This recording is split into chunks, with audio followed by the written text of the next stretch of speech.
En este vídeo aprenderás a utilizar la cámara física de 3D Studio Max. Con Physical Camera puedes reproducir prácticamente cualquier cámara del mundo real, con todos sus controles y parámetros. Primero veamos cómo puedes crear una. Una forma de hacerlo ya la conoces, es la misma que para crear una cámara estándar. Ve al panel Crear, botón Cámaras y haz clic en Physical. Para crear la cámara, haz clic en la vista Top para la posición de la cámara y arrastra y suelta el ratón para la posición del target. A continuación, elige una vista, haz clic en la etiqueta de esta vista y ve a Cámaras y a continuación haz clic en Physical Camera 001. Ahora puedes mover la cámara con las herramientas de navegación de cámara, como por ejemplo Pan u Orbit, así, o bien puedes utilizar las herramientas de transformación para mover la cámara como si fuese un objeto, como por ejemplo con la herramienta Mover. Otra forma de crear una cámara es seleccionar el punto de vista aproximado que te interesa en la vista perspectiva y con la vista perspectiva activa ir al menú Crear, Cámaras y hacer clic en Create Physical Camera from View. Haciendo esto, creas la cámara, la posicionas exactamente para ver desde el mismo punto de vista de la vista perspectiva y la seleccionas como visor, todo en uno. Fíjate aquí arriba en la etiqueta y podrás ver que en lugar de perspectiva ahora pone Physical Camera 002. Para ver en este visor exactamente lo que va a salir en tu render, debes asegurarte de tener activa la opción Save Frames. Haz clic en la etiqueta Physical Camera 002 y asegúrate de tener marcado Show Save Frames. Aquí ya están activados, voy a hacerlo en esta otra cámara para que puedas ver la diferencia. Show Save Frames, ¿lo ves? Así es como habría salido en el render, aunque tú lo habrías estado viendo de la otra forma en el visor. Habrá que reencuadrar este plano así. ¿De acuerdo? Acuérdate siempre de activar Show Save Frames para no llevarte sorpresas después en el render. Vamos a ver los parámetros de esta cámara. Con la cámara seleccionada, ve al panel Modificar. Puedes seleccionar la cámara en cualquiera de los visores, en el Scene Explorer o haciendo clic otra vez en Physical Camera 002 y a continuación en Select Camera. Del mismo modo puedes seleccionar el Target. Ahora sí, panel Modificar y despliego el Command Panel para que tengas una visión de todos los parámetros. El primer rollout que tienes se llama Basic. Aquí puedes activar o desactivar el Target haciendo clic en este checkbox y ajustar su distancia a la cámara con este spinner. También puedes decidir si quieres ver el cono de visión en esta cámara. Tienes tres opciones. Mostrarlo cuando la cámara esté seleccionada, que es la que viene por defecto, mostrarlo siempre o no mostrarlo nunca. En el siguiente rollout tienes tres grupos: Film Sensor, Lens y Shutter. El primero, Film Sensor, no se refiere a la sensibilidad, sino al tamaño del sensor.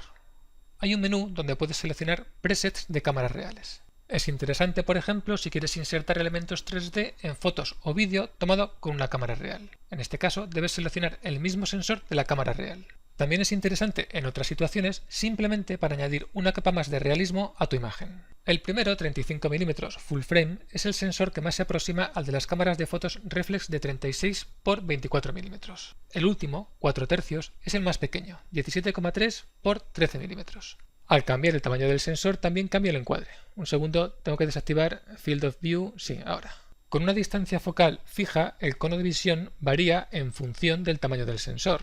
Fíjate cómo cambia el viewport cuando cambio el tamaño del sensor. Esto es 35 mm Full Frame. Si ahora cambio a 4 tercios, cambia el encuadre, como puedes ver. El resto de sensores son sensores APS o Advanced Photo System. Los APS-C son sensores APS Classic. La C es por Classic. Aquí tienes dos: Canon con un tamaño de 22.2 x 14.8 y Nikon, Sony, Pentax, Fuji y otros, con un tamaño de 23.6 x 11.7.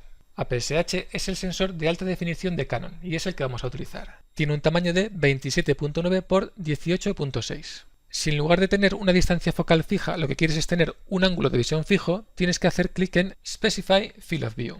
Con esta opción marcada, si cambias el sensor, no cambiará el encuadre, pero fíjate aquí en la distancia focal, 17 mm. Si cambias a Full Frame tendrás 36 mm de distancia focal, mientras que el encuadre permanece fijo. Con APS-C, 23 mm. Ahora desactiva Specify Field of View y fíjate aquí. Tienes un cono de visión de 52 grados. Si cambias el tamaño del sensor a Full Frame, 73 grados. Si cambias a APS-H tendrás 60 grados para una distancia focal fija de 23 mm, casi 24. También tienes la opción de ajustar el tamaño del sensor manualmente si seleccionas Custom. Solo puedes cambiar el ancho del sensor. 3D Studio Max calculará el alto automáticamente teniendo en cuenta las dimensiones finales de tu render. Si recuerdas, en la cámara estándar, al cambiar la distancia focal, el cono de visión también se veía afectado. En la cámara física ocurre lo mismo, pero aquí tienes que tener en cuenta también el tamaño del sensor. Pero no quiero liarte con esto. Piensa que lo primero que tienes que hacer es decidir el tamaño del sensor. Esto dependerá del resultado final que quieras conseguir, o del tipo de cámara que quieras emular. Una vez tengas decidido el tamaño del sensor, tendrás que decidir la distancia focal, que es equivalente al cono de visión. Este zoom que tienes debajo del cono de visión es el equivalente al zoom digital que tienen algunas cámaras. No te recomiendo que lo uses a no ser que quieras emular una imagen que lo tenga aplicado. Utilizar este zoom es lo mismo que hacer una ampliación de la imagen en Photoshop una vez renderizada y puede añadir ruido no deseado. Para acercarte o alejarte en la escena, utiliza la distancia focal o mueve la cámara con la herramienta Dolly. Una vez tengas definida la composición y encuadre de la imagen con el tamaño del sensor, la distancia focal y la posición de la cámara, puedes pasar a la exposición. Para ello necesitas elegir un control de exposición en la ventana Environment. La cámara física de 3D Studio Max tiene su propio control de exposición llamado Physical Camera Exposure Control. Recuerda que es conveniente activar la opción Process Background and Environment Maps para que estos no tengan una exposición diferente al resto de la imagen. En la ventana Environment, dentro del grupo Exposición, tienes dos opciones. Utilizar un control de exposición independiente para cada cámara, que es la primera opción y la que viene por defecto, o la segunda opción, utilizar un control de exposición global para todas las cámaras. Si optas por esta segunda opción, todas las cámaras de la escena adoptarán el valor de exposición que definas aquí. Vamos a seleccionar la primera opción. Debajo del grupo exposición tienes el grupo Image Control, igual que en el control de exposición fotográfico de Mental Ray que vimos con la cámara estándar. Este control de imagen es global, afecta a todas las cámaras de la escena aunque tengan diferentes exposiciones. Ok, cierra esta ventana y volvamos al panel Modificar. Para ajustar la exposición aquí también tienes dos opciones. Puedes hacerlo de forma automática, ajustando un valor de exposición que puedes encontrar en el Rollout Exposure. Con este valor ajustado, puedes jugar con la apertura y velocidad del obturador sin variar la exposición. Vamos a ajustar este valor de exposición. Pongamos por ejemplo 12.5. El viewport debería mostrar algún cambio. Si no es así, haz un render, porque a veces le cuesta refrescar. Cuando te pase esto, cuando hagas cambios en la exposición o en algún parámetro de cámara y el viewport no los muestre, haz un render. Con el render tendrás una visión totalmente precisa de la exposición que tienes en este momento y además es muy posible que el viewport se refresque y empiece a mostrarte los cambios. Ok, el render ha terminado y como puedes ver no se ve nada, o mejor dicho prácticamente nada. Vamos a cambiar el valor de exposición y como ves ahora en el visor sí que puedes ver los cambios que estoy haciendo en la exposición. Vamos a probar con un valor alrededor de 6, por ejemplo 6.5. Hago clic en render y aquí lo tienes, bastante mejor. Ahora quiero que te fijes en el valor ISO mientras hago cambios en la apertura. Trabajando en modo automático, la exposición permanece fija aunque hagas cambios en la apertura y en la velocidad de obturación. Lo que cambia es el valor ISO. Voy a cambiar Shutter Speed a 1/2 de segundos y si ahora hago cambios en este Shutter Speed, como puedes ver la exposición permanece fija y lo que cambia es el valor ISO. Fíjate cómo estos valores que adopta de forma automática son totalmente dispares y tienen poco que ver con los que encontrarías en una cámara clásica. No me gusta demasiado el sistema automático, pero oye, si tienes prisa no te vendrá nada mal. Mi opción preferida es manual. Con esta opción seleccionada podrás obtener resultados físicamente correctos y más cercanos a la realidad haciendo ajustes en el triángulo de exposición. Haz clic aquí para cambiar a manual. Lo primero que puedes hacer es cambiar el valor ISO a 100, que es un valor clásico de sensibilidad. A continuación tienes que pensar cuánta profundidad de campo necesitas y o cuánto motion blur y hacer los ajustes correspondientes en apertura y velocidad de obturación. Aquí te recomiendo que utilices valores clásicos de cámara. Para la apertura 1.4, 2, 2.8, 4, 5.6, 8, etc. Y para Shutter Speed 1, 2, 4, 8, 15, 30, etc. Recuerda que Shutter Speed tiene que estar en tipo 1/2 de segundos. Si no estás familiarizado con estos valores de cámara clásica, puedes buscar tablas de valores f-stop en Google. Aquí tienes una. Como puedes ver, los valores ISO son muy fáciles. 100, 200, 400, 800. Como ves, el siguiente siempre es el doble del anterior. También puedes utilizar valores medios, además de los f-stop enteros, como hacen algunas cámaras actuales, e incluso tercios, como puedes ver aquí. Un truco para ser más productivo y no tener que hacer un montón de renders de prueba para ver la exposición es hacer primero un ajuste automático y determinar un valor de exposición. Después cambias a manual y haces los ajustes teniendo en cuenta este valor de exposición, que irá cambiando en función de los cambios que hagas en el triángulo de exposición. Supongamos que has llegado a la conclusión de que la exposición que te interesa corresponde aproximadamente a un valor 5. Ok, cambias a manual y empiezas con un valor ISO de 100. Ahora supongamos que quieres una imagen con poca profundidad de campo. En ese caso tienes que abrir mucho el diafragma. Tendrías que ir a valores bajos, por ejemplo 2.8 o mejor aún 1.4. Fíjate en lo que ocurre con el valor de exposición cuando cambias la apertura. Ha bajado a 3. Al abrir el diafragma estarás dejando entrar mucha luz, por lo tanto lo que tienes que hacer para compensar es bajar el tiempo de exposición. Con 15 el valor de exposición sube a 4.9, muy próximo al valor 5 que nos habíamos marcado como objetivo. Por lo tanto, la exposición es correcta. Ahora podrías seguir haciendo ajustes para afinar, y si fuese necesario podrías cambiar la sensibilidad, pero teniendo en cuenta que al aumentar la sensibilidad, la calidad irá bajando, y te podrías encontrar con una imagen con un ruido considerable. Para ver el desenfoque producido por la profundidad de campo tienes que activar la opción Enable Depth of Field y hacer un render. El render está terminando, pero no puedes ver ningún desenfoque porque me he equivocado y he activado Enable Motion Blur. No pasa nada, voy a aprovechar para guardar este render en RAM Player para así poder compararlo más tarde con el siguiente que sí tendrá, espero, desenfoque producido por profundidad de campo. Desactivo Enable Motion Blur y activo ahora sí Enable Depth of Field. Y a continuación vuelvo a hacer clic en el botón de render. Paro la grabación y reanudo cuando termine el render. Ahora sí que puedes ver el desenfoque producido por la profundidad de campo. Es bastante obvio, pero aún así lo voy a cargar en RAM Player para hacer la comparativa. Lo puedes ver claramente en esta columna de aquí y en esta otra. Lo que también se puede ver claramente es que esta imagen está algo sobreexpuesta. Por lo tanto, vamos a cerrar aquí y vamos a hacer un pequeño cambio. La solución sería o bien cerrar el diafragma o bien reducir el tiempo de exposición. Suponiendo que queremos mantener la profundidad de campo, lo que podemos hacer es reducir el tiempo de exposición. Cambio 15 por 30 para subir un f-stop completo. Ok, sigamos. Este desenfoque producido por la profundidad de campo lleva asociado un rollout llamado bokeh.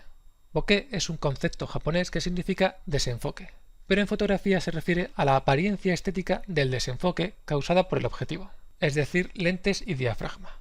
Unos objetivos desenfocan formando círculos, que es la opción que viene por defecto, y la que te voy a mostrar en unas imágenes que he buscado en Google buscando simplemente bokeh. Como ves hay muchas, pero por ejemplo en esta puedes ver claramente los círculos. Con otros objetivos puedes obtener otro tipo de formas, como por ejemplo aquí, que puedes ver claramente que son pentágonos. ¿De acuerdo? Bien, en el rollout bokeh tienes opciones para emular estas formas y conseguir estos desenfoques.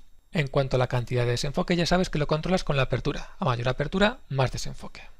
En las vistas, al activar Enable Depth of Field, aparecerán 3 planos en el eje que une la cámara y su target.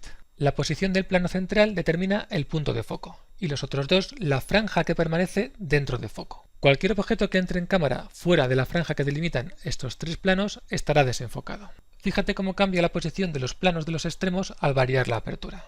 Tienes 2 opciones para variar el punto de foco. Una es utilizar el target. El plano de foco se encontrará donde coloques el target. El problema de esta opción es que, al cambiar el target, podrías hacer cambios no deseados en el encuadre de la imagen. Vamos a verlo con un ejemplo. Para seleccionar el target, haz clic en la etiqueta Physical Camera 002 y a continuación en Select Camera Target. Si cambias el punto de foco, por ejemplo, aquí, fíjate lo que ocurre con el encuadre de la imagen. Cambia por completo. Voy a hacer Ctrl Z para dejar todo como estaba, así. Para evitar esto tienes que hacer clic en Custom y con este spinner definir la distancia a la que se encuentra el plano de foco. Como puedes ver, haciendo esto estás cambiando el plano de foco sin variar para nada el encuadre. ¿De acuerdo? Seguimos. Dentro del rollout exposición tienes el grupo White Balance, que utilizarás para decirle a tu cámara qué temperatura de color es la que tiene que considerar neutra, virando de esta forma la temperatura general de la imagen. Para ver esto, vamos a suponer que todas las fuentes de luz de esta escena son bombillas incandescentes. Vamos a cambiar solamente la temperatura de color, no la intensidad. De esta forma no tenemos que volver a calcular la exposición. Selecciono cada una de las fuentes de luz y cambio el color de D65 a incandescente. Como puedes ver, la escena ha virado hacia tonos mucho más cálidos. Si este no es el look que estás buscando, puedes hacer un balance de blancos en tu cámara. Haz clic en este menú donde encontrarás un buen número de presets de temperatura de color y selecciona incandescente. Al hacer esto volverás a un tono neutro bastante aproximado al que tenías antes. Si no te convence este resultado, puedes cambiar a modo manual. En este modo puedes introducir una temperatura de color exacta, por ejemplo 3000. Si lo quieres más cálido puedes subir a 3500 y si quieres cambiar a tonos más fríos puedes bajar a 2500. Haciendo esto le estás diciendo a la cámara que la temperatura que estás marcando es la que tiene que tomar como neutra.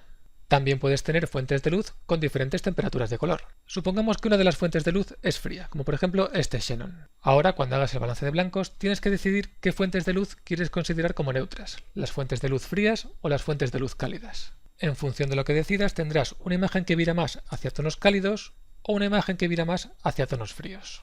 Al final, el balance de blancos que hagas dependerá siempre de la sensación que quieras transmitir con esta imagen.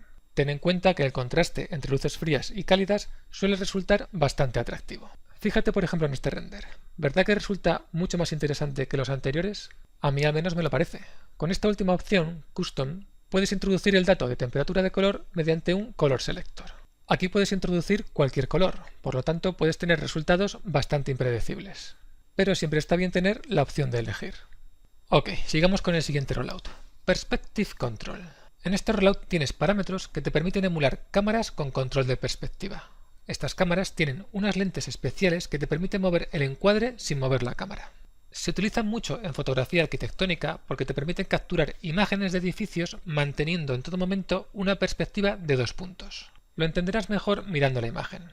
En este caso tenemos una perspectiva de 3 puntos debido a que la cámara está mirando hacia arriba. Si te fijas en las líneas que dibujan estas columnas del fondo, verás que están inclinadas. Si continuasen hacia arriba, confluirían en un punto. En arquitectura esto no es siempre deseable. Muchas veces se busca que las líneas de los edificios sean paralelas entre sí, pero no siempre es posible posicionar la cámara de tal forma que no haya que inclinarla para capturar la imagen del edificio completo.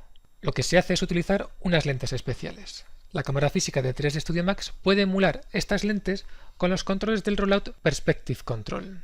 Con los parámetros del grupo Lens Shift puedes mover el encuadre en vertical y en horizontal sin mover la cámara. Echa un vistazo a la vista top. Fíjate cómo se mueve y deforma el cono de visión cuando hago cambios en el parámetro horizontal del grupo Lens Shift. Lo mismo ocurre con el parámetro vertical, lo puedes ver en la vista front. Fíjate cómo el plano de la imagen se mueve arriba y abajo paralelo a sí mismo. Esto es muy útil en el caso de que quieras poner la cámara perfectamente nivelada, es decir, paralela al suelo, para conseguir una perspectiva de 1 o 2 puntos. En ese caso podrías utilizar los parámetros del grupo Lens Shift para encuadrar la imagen sin perder esa perspectiva de 1 o 2 puntos. Otra opción sería encuadrar la imagen aunque tengas que inclinar la cámara y convertir una perspectiva de 3 puntos en 2 con los parámetros del grupo Tilt Correction. Estos parámetros lo que hacen es girar el plano de visión en horizontal y en vertical. Pero si lo que necesitas es convertir una perspectiva de 3 puntos en 2, lo más rápido es utilizar Auto Vertical Tilt Correction. Con esta opción activada, 3D Studio Max girará automáticamente el plano de la imagen para que la perspectiva siempre sea de 2 puntos como máximo. Fíjate en las columnas del fondo cuando hago clic en Auto Vertical Tilt Correction. Como ves, ahora son perfectamente verticales. Si desactivo la opción y ajusto vertical a 0, las columnas vuelven a tener esa inclinación. En el rollout Lens Distortion tienes los controles para añadir la distorsión que producen los objetivos reales cuando la distancia focal es muy pequeña, lo que se conoce como ojo de pez, y que da lugar a una perspectiva curvilínea. Para aplicar la distorsión, haz clic en Cubic y ajusta el valor con el parámetro Amount. Fíjate cómo se deforma la imagen en el viewport de la cámara. Y al mismo tiempo, fíjate en la vista top cómo se deforma el plano de la imagen, aquí. También tienes la opción de aplicar una distorsión basada en un bitmap haciendo clic en textura y cargando el bitmap en este slot vacío. En el último rollout de los parámetros de la cámara física tienes algunos ajustes que ya vimos en la cámara estándar.